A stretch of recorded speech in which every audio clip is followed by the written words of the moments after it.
বছর শেষে দেশের প্রেক্ষাগৃহে মুক্তি পাচ্ছে অভিনেত্রী জয়া আহসানের সিনেমা নকশি কাঁথার জমিন। মুক্তিযুদ্ধের গল্পের এই সিনেমা প্রেক্ষাগৃহে আসছে ২৭ ডিসেম্বর। পরিচালনা করেছেন আকরাম খান।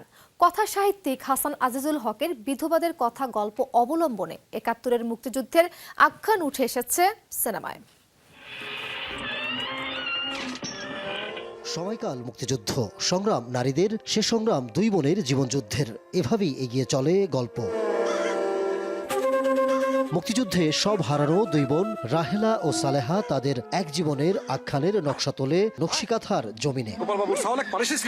হাসান আজিজুল হকের লেখা ছোট গল্প থেকে নকশিকাঁথার জমিন আসছে বড় পর্দায়। পরিচালনা করেছেন আকরাম খান। সিনেমার কেন্দ্রীয় চরিত্রে অভিনয় করেছেন জয়া আহসান। আরও অভিনয় করেছেন ইরেশ জাকের, ফারিহা শামস সেওতি, সৌম্যজ্যোতি, দিব্যজ্যোতি, রৌনক হাসান সহ অনেকে। মুক্তিযুদ্ধের স্মরণে নির্মিত হয়েছে সিনেমা নকশিকাঁথার জমিন। এরই মধ্যে প্রকাশ পেয়েছে সিনেমার টিজার ট্রেলার। বছরের শেষ সিনেমা হিসাবে নকশিকাঁথার জমিন প্রেক্ষাগৃহে মুক্তি পাচ্ছে ২৭ December. Ahmed Tauquir, showbiz tonight.